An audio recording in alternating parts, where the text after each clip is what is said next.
गौस पाक ने ना 100 घोड़े, मुल्ला अली कारी ने लिखा 100 घोड़े गौस पाक ने इकट्ठे खरीद लिए, खरीदे भी जरा अरबी नस्ल के।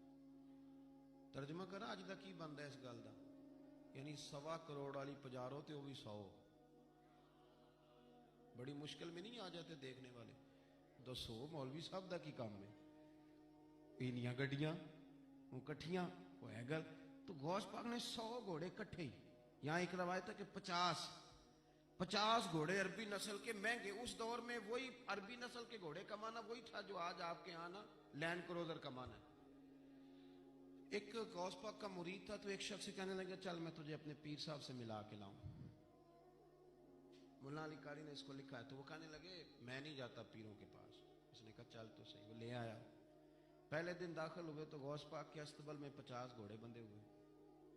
पहला ही शिकवा, कहने लगा यार गुस्सा ना करना। यही होती है ना बातें, स्टाइल भी यही होती, गुस्सा ना करना। वैसे एक घोड़े से भी काम चल ही सकता है। आपको पता है ना, बड़ा बड़ा लोगों को याद आता है गरीबों की बच्चियां और फलानी शय और गरीब और ये बड़ी बड़ी चीजें याद आ, उसको भी याद आ। गुस्सा ना करना। मैं अब उस बेचारे के पास जवाब भी कोई नहीं था कि हजरत साहब बात तो ठीक ही है, लेकिन जब आप किसी के हाथ पे बैत कर लेते हैं ना, फिर आपका इन कहानियों में उलझना बनता नहीं।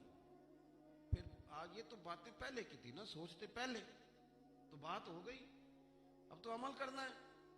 तो होते हैं कुछ कच्चे बंदे भी बेचारे जो सारी जिंदगी सीधे सीधे होने में टाइम गुजार देते हैं, और जब तक पक्के होते हैं तब तक काम ही खरा खत्म हो जाता है। गौसे पाक का वो मुरीद कहने लगा यार बात तो तेरी ठीक है, पर चलो मैं पता करूंगा 50 क्यों है। आए मिले, लेकिन वो रोज तंग करता वो बंदा। फिर पूछा पीर साहब से 50 घोड़े क्यों रखे। फिर पूछा पीर साहब से। ये उस शख्स ने लिखा है जिन्होंने मिशकात की शरह भी लिखी है। मैं सूफी दरवेश की बात नहीं कर रहा, एक मुहद्दिस की बात कर रहा हूं जिन्होंने बात लिखी है। फरमाने लगे वही बंदा एतराज करने वाला बीमार हो गया, जिगर में कोई ऐसी तकलीफ हुई कि बगदाद के सबसे बड़े तबीब ने कहा कि तेरा इलाज सिर्फ एक सूरत में मुमकिन है कि अरबी नस्ल का घोड़ा हो, उसे ज़िबा करेंगे, उसका जिगर निकालेंगे, वो तुझे खिलाएंगे दवाई में, और 50 घोड़े होंगे तो ठीक होगा। अब मसला जब यहां तक पहुंच गया तो मरता क्या ना करता। फिर अपने उस संगी से कहने लगा चल पीर साहब के पास। उसने कहा मैं नहीं हूं जाना। उसने कहा नहीं तेरी मेहरबानी, तू कोई किसी और चीज पे बेहतर, अल्लाह का वास्ता। वो मानेंगे ही नहीं। उसने कहा पैर पकड़ूंगा, मैं मिन्नत करूंगा, मैं खुदा रसूल के वास्ते दूं, एक दफा चल वरना मर जाऊंगा।